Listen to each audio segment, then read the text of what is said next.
Alright guys, quick video for everyone today. Well, hopefully it'll be a quick video.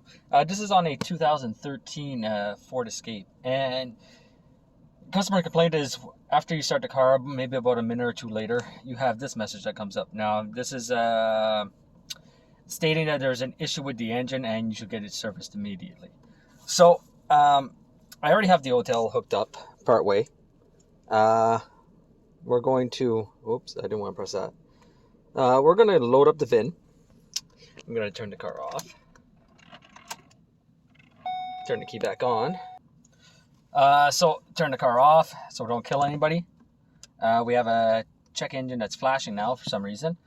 But that's okay. We're going to go in. We're going to read some VIN information. And we're going to see what we can find.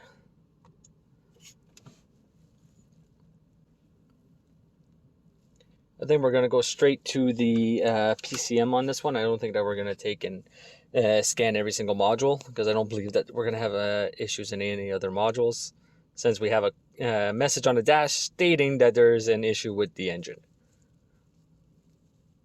So I'll pause this while this loads up. Ford's extremely long. All right, that just finished. Let's load up. We'll go to control unit. We'll go straight to PCM. We'll go to read codes real quick. We'll retrieve the continuous DTCs. So there's two tests that you could do. One, you could do an on-demand test with the engine running, and then the other one is just stored DTCs, which is the continuous DTCs. So basically, the on-demand test will set your continuous DTCs onto Ford vehicles. And we have a P018B, fuel pressure sensor B circuit range performance. So we're going to go into look at some live data right now. We'll exit this. We'll come down to our... The way that this system works is that there's two fuel rail pressure sensors. You got one that's up onto the GDI fuel rail that's on top of the engine, and then you have another one that is behind the engine for the low pressure. So what we're going to do is take and look at the low pressure side, because the sensor B is actually for the low pressure, which is behind the engine onto the low side fuel rail. I'll give you guys a photo of where that is after.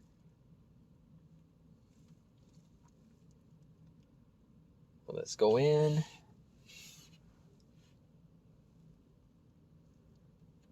Ford vehicles are extremely long to get into. All right, so look at that. We have a low side, low side, low side. So here are all my low sides. And voltage. Here we go. Oh, I don't need the oil switch. Let's show those.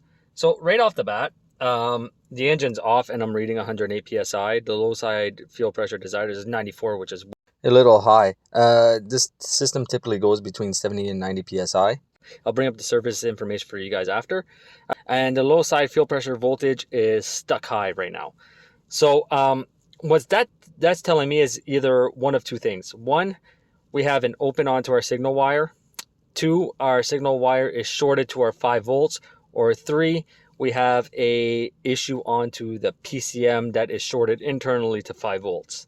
Now, I highly doubt that we have an issue inside of the PCM, but we can't discredit what we're seeing right here. So we have to take and use the information that we are given in order to diagnose the issue. So right now I can see a 4.8 volts. The system uses a 5 volt bias voltage onto the signal line. So the next step that we're going to do, we're going to take and we are going to go measure this voltage at the connector. And I already have a video on this onto a Kia. Basically, I'm going to be doing the exact same thing that I did into that video. I'll post the link in the description. I'm going to be unplugging the connector, and I am going to be taking and using a LED test light to take and drop the voltage down onto my signal line. And what that's going to do is that it's going to tell me if I see this voltage move, it means that everything from the connector to the PCM is good.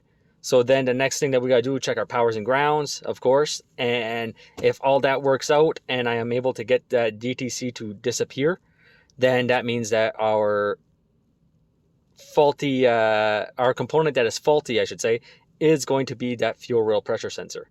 So that's what I'm going to do right now. I'm going to get to the fuel rail pressure sensor. It's buried behind the engine, but all you have to do to get to that sensor is remove one intake tube, which I'll put a picture in the description, and you guys, and on the description in the video, and you guys can go just remove that one little tube in order to get to it.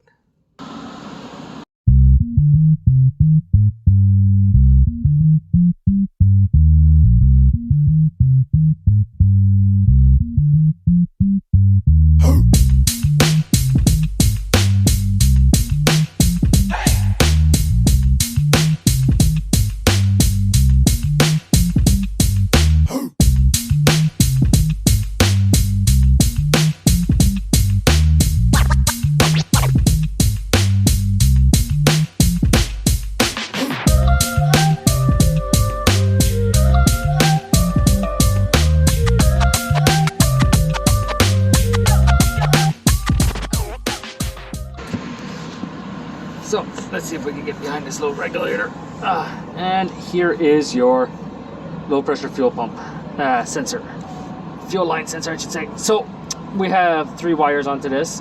I'll bring up the wiring diagram right now, and we'll go over the wiring diagram real quick, and we'll see what the wires are supposed to be, and then we'll start diagnosing it. Alright, so let's go over the wire diagram real quick. So the sensor that's in question onto this vehicle is a fuel rail pressure sensor. Now, this fuel rail pressure sensor is located on the low side of the fuel system and is located behind the engine. So that would be this sensor right here. Okay, and we can go like this. Bring it up to you guys. So top right rear of engine is the fuel pressure sensor. Now the other, because this is a GDI engine, we'll go through this one real quick. Try to find a Prius. Manifold.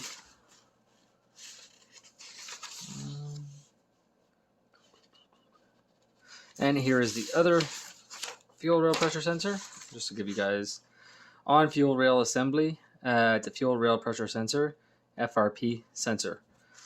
Okay, so as I was saying, there is actually 2 sensors onto this vehicle, and you got to make sure that you get the right one. So if you get a code A, you are looking at the sensor that is onto the fuel rail, and if you get a code B, you are looking for the fuel rail sensor that is onto the back of the engine.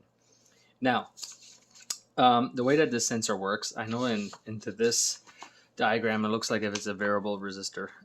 Technically, if the function is the exact same, but it's not actually a variable resistor. What is on the inside of here is actually a piezo electric crystal, and as that crystal flexes either down or up, it will output a voltage proportional to the amount that it's flexing. So it basically uses the 5 volt to power it up, and depending on where it's sitting, voltage will go up or voltage will go down. So it changes its resistance. So let's get to the sensor right now. What we're going to be looking for onto this one is your signal wire, your reference voltage, and your ground. So on this one right here, if we follow this wire right here, which is going to be on your pin 1, I'm going to bring this up to you guys so you guys can see. So this wire right here onto your pin 1 is actually going to be your signal voltage. So if we follow this wire all the way over, it comes over to pin 1 on this side. And then if we follow it even further over here, have it here, and it comes all the way down, and they call it an FLP. Okay, what the FLP stands for, I really don't know. I can't answer that, but I know that that is your signal wire.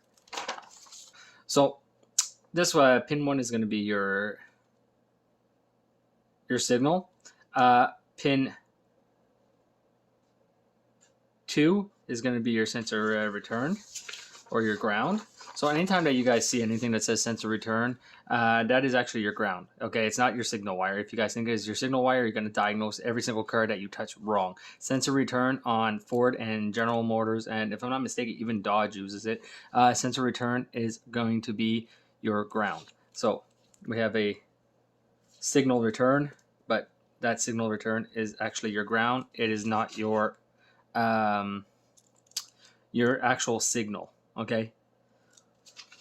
Then after that, we have our 5 volts, which is right here, which will come down onto pin 9.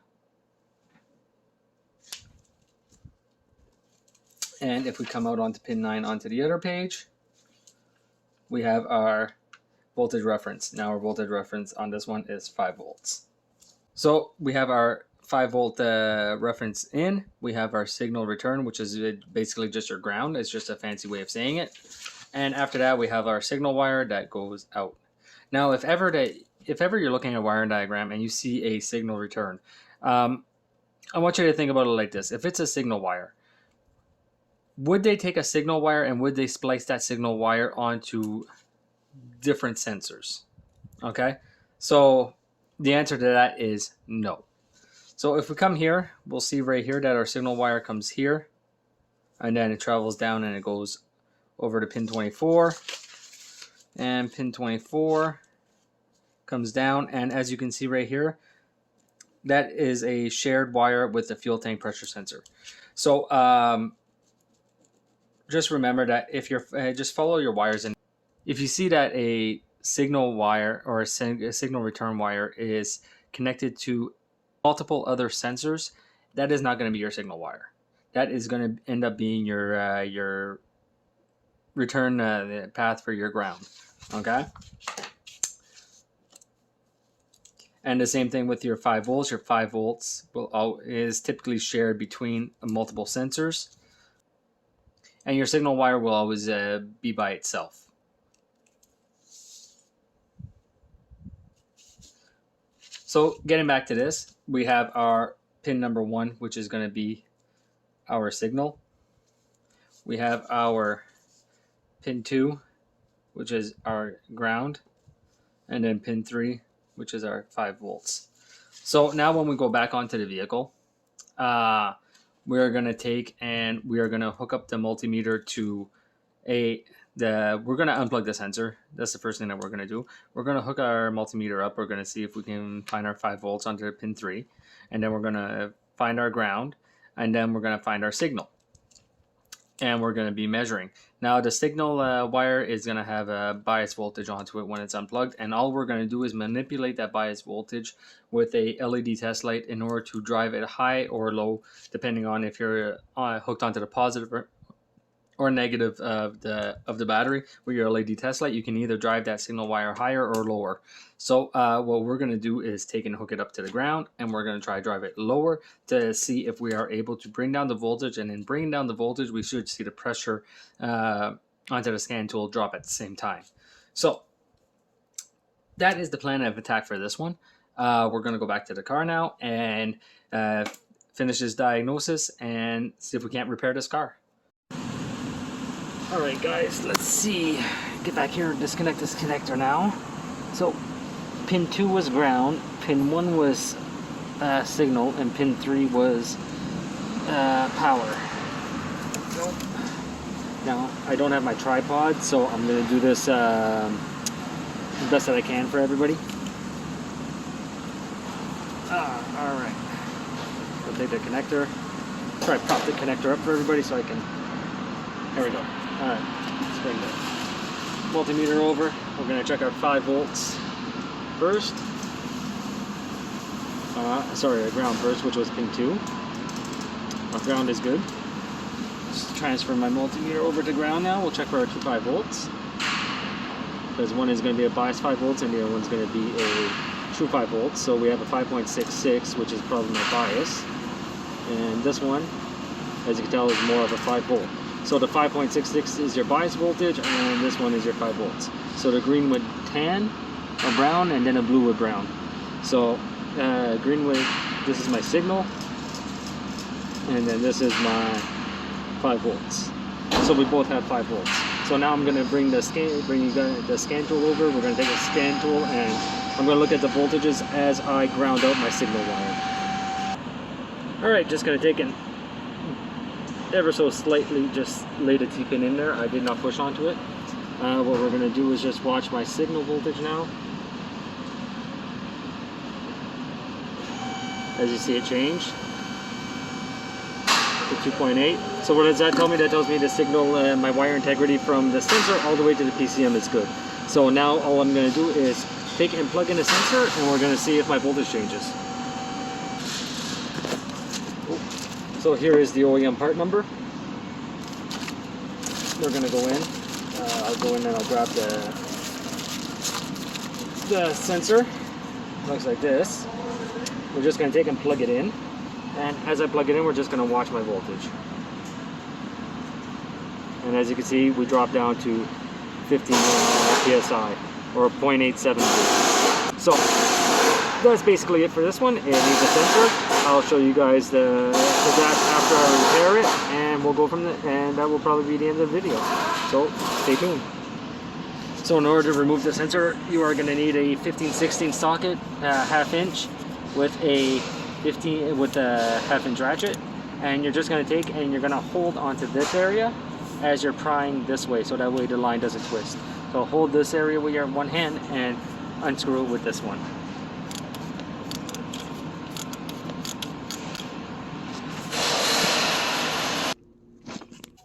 All right, guys. So right now I have the scanner hooked up. I have the key on.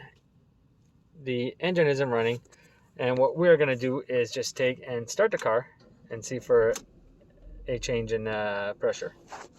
And as you can tell, there was a change in pressure. So the pressure is varying between, it looked like about 75, 87, somewhere around there. Our low side pressure voltage is at 3.87, which is a lot better than what the voltage was before. It was stuck at 4.8 if I'm not mistaken. So and it wants it at 83.98. So to me, this is a confirmed fix. We're going to do one more thing real quick. We're going to take and we're going to go onto the scanner and we're going to go back. We're going to go to read codes real quick. And what we are going to do is read the key on engine running codes. This takes a couple minutes for it to go through, so I'll record it, but I'm not going to take in, I'll fast forward it.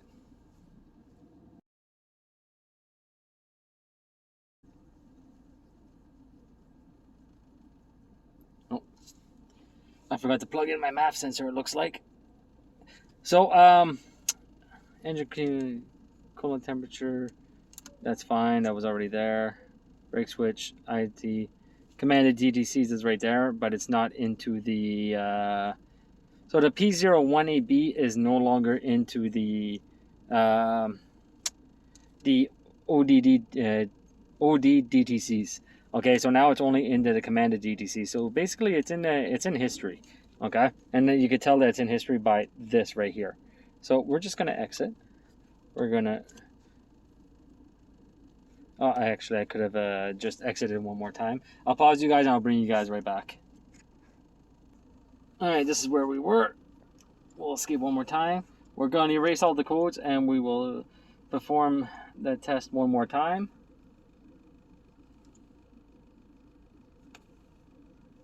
I'll cycle the key off first. We'll erase the codes again just to make sure. Perfect. We're going to go read codes. I'm going to start the engine. And we are going to key on engine running test. And again, this time I'm going to pause you guys and I'll bring you guys back when it's done. So we have a AC air conditioning and a brake switch code. So that basically sums up the diagnostic for this video. Hope you guys enjoyed it and I'll see you guys next time.